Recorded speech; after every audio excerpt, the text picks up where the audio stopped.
Hello and welcome to another episode of the Working Conversations podcast, where we talk all things leadership, business communication, and trends in organizational life. I'm your host, Dr. Janel Anderson.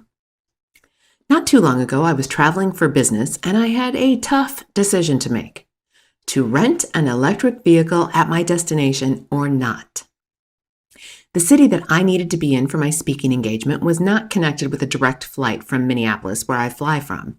So I was going to have to change planes to get to the city that I needed to be in. And the layover schedule was not particularly convenient.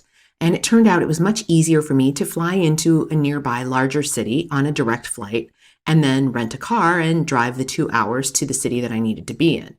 In fact, it was going to take less total time to do that, even with the 2-hour drive, than if I had had to transfer planes in a different city.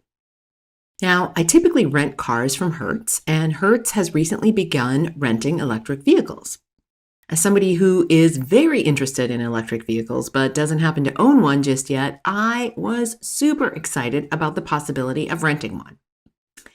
However, as I looked at my travel plans and going from one city to the next and assessed both the distance and the availability of charging stations, I was not convinced that it would be easy or reliable to rent an electric vehicle. And reliability is huge in my business. The speaker must show up on time and be ready for showtime. The uncertainty of where to charge the vehicle, combined with the distance that I would need to travel and the relatively tight time frame that I was on, did not readily lend itself to the EV rental. It was really an agonizing decision. But that, my friends, is all about to change, and it's because of the rapid growth of green jobs. Green jobs, short for green-collar jobs, are those that produce goods and services that benefit the environment or conserve natural resources. For the first time ever, green jobs are taking over as the fastest-growing occupations in the United States, surpassing nursing, which has topped the list as the most needed and fastest-growing occupation for years. What are these green jobs, and why is the demand for them growing so rapidly? Well, green careers have been gaining momentum in recent years, and they offer a promising outlook for the job market. And that's exactly what we're going to dive into in this episode of the podcast.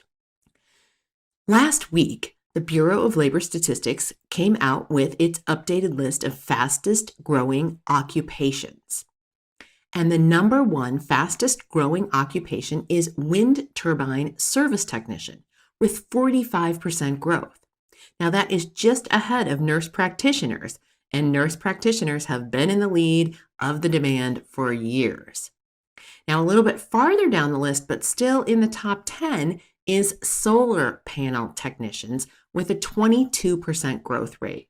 These are the folks who assemble, install, and maintain rooftop solar panels. Now, as we think about green jobs, and not just these two that I mentioned that are experiencing high growth right now, I want to acknowledge that some of the roles in the green space have been around for a long time. For example, agricultural scientists, environmental scientists, conservationists, ecologists, foresters, environmental engineers, and environmental education and advocacy. These careers have been around for decades. But with the growth in and focus on green energy, green manufacturing, just about green everything, even these traditional roles are more important now than ever. And with the explosive growth of green energy, we're also now getting green building designers and architects, electric car engineers and repair technicians, electric vehicle infrastructure planners and engineers, renewable and solar energy system engineers, and of course the solar panel technicians and the wind turbine technicians in those fast-growing roles that I mentioned earlier. There are also a variety of roles that are growing in number as we transition to more and more green energy. Roles like energy broker, who, much like a broker of other commodities like sugar or coffee, work as intermediaries between energy producers and the companies that distribute the energy to consumers and the companies who serve the consumers. You can think of them as a bit like real estate agents, matching up supply and demand of green energy instead of houses. Manufacturing is also going green. Roles that have existed for a long time, like a production manager who oversees the day-to-day operations in a production facility or factory, are going green. Public interest is fueling this growth because consumers value products that have a lower impact on the environment. So, production managers who have added new skills to their skill sets and have those green skills, well, they can re engineer the way products are produced. And those folks are in high demand right now. Chemists fall into the same category. Those with green skills who can study the structure of substances on the molecular and atomic levels and produce better and safer products, well, they are super highly valued in today's marketplace. And even in senior leadership at large companies, we're now seeing roles like Chief Sustainability Officer to oversee corporate sustainability initiatives. And these executives are responsible for developing and implementing strategies to reduce a company's environmental impact and increase their social responsibility. And while corporate social responsibility has been around for a long time, it's only recently that we're seeing large companies truly give it a seat at the table by making it a C-level or chief level position. The consulting field is seeing growth in this area too.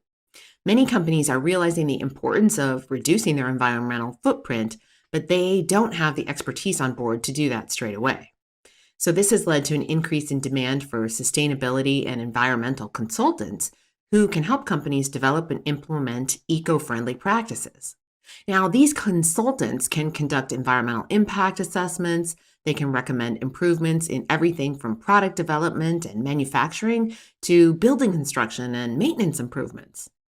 And as government regulations over carbon emissions and other sustainability practices continue to grow, companies are looking to these sorts of consultants to help ensure compliance with the new regulations.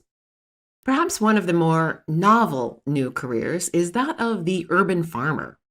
These are folks who are growing food in unconventional ways in highly populated areas. Green rooftop gardens, greenhouses in small spaces, and the like. Often doing so without the use of pesticides and herbicides that are often used in large-scale farming operations. Since the crops are grown in urban areas, it also reduces the need for fossil fuels to transport the food from where it's grown to where it's consumed. The food is going just down the block or perhaps across town, not hundreds or thousands of miles, transported by large trucks. One final area worth noting is the growing field of circular economy jobs. At the heart of the circular economy are professionals who specialize in designing products and systems that prioritize longevity, repairability, and recyclability. Circular designers work on creating goods that can be easily disassembled and repurposed, reducing the need for constant production of new items, and keeping the used items out of our landfills. These designers collaborate with engineers, material scientists, and product developers to bring sustainable concepts to life. Some examples of circular design will be familiar to you. States like California, Connecticut, Massachusetts, and Oregon, among several others, require that you pay a bottle deposit anywhere from 5 to 15 cents when you purchase most beverages. You get that money back when you turn in the empty bottle.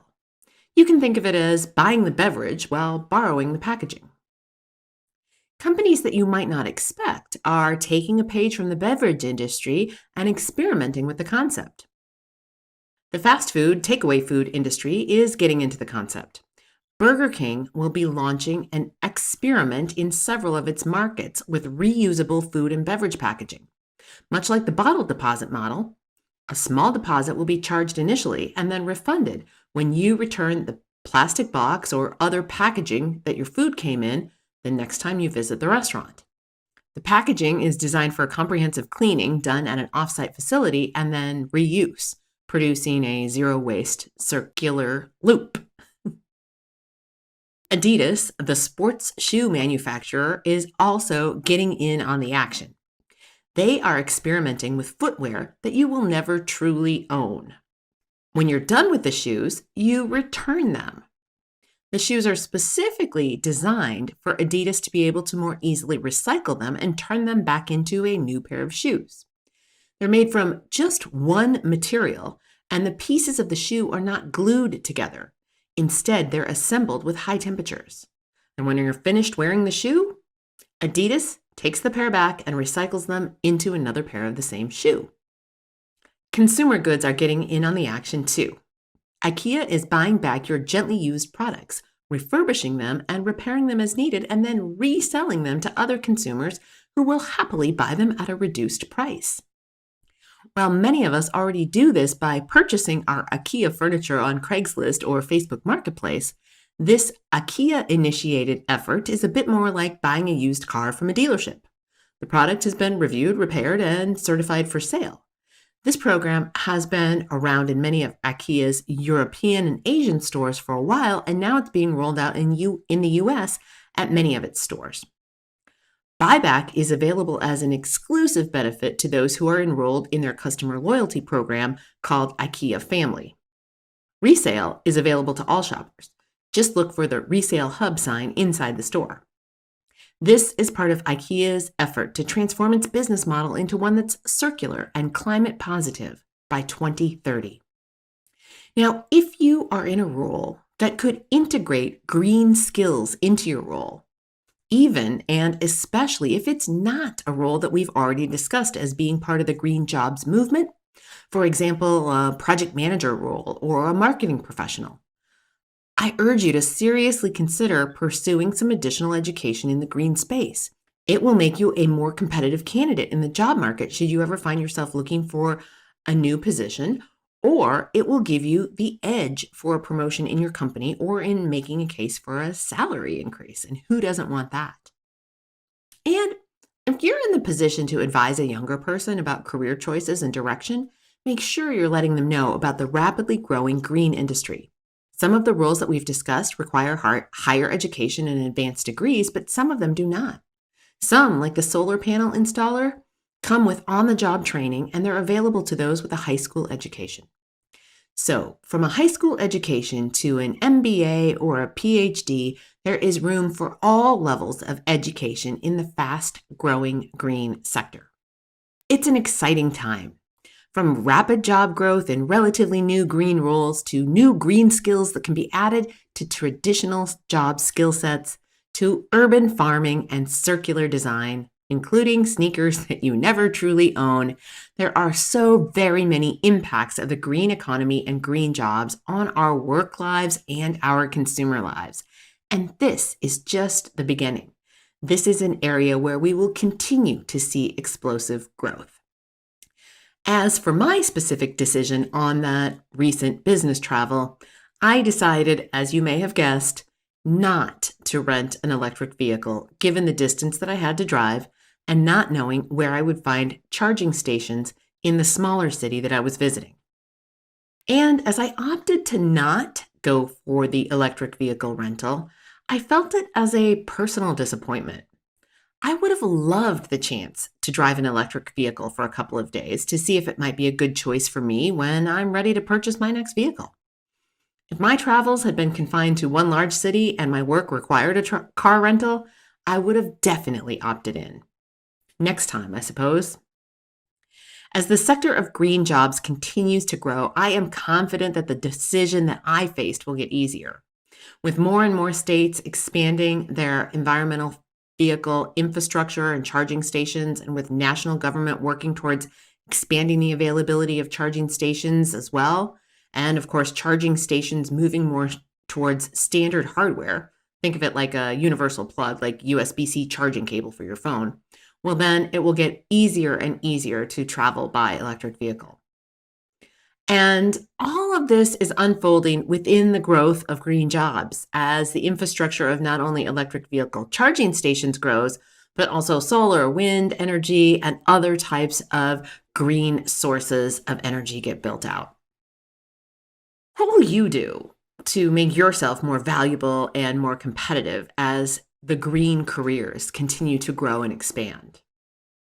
Remember, the future of work is not only about technology, it's about the values we uphold, the communities we build, and the sustainable growth that we strive for. We need to keep exploring, keep innovating, and keep envisioning the remarkable possibilities that lie ahead. As always, stay curious, stay informed, and stay ahead of the curve. Tune in next Monday for another insightful exploration of the trends shaping our professional world. Until then, my friends, be well.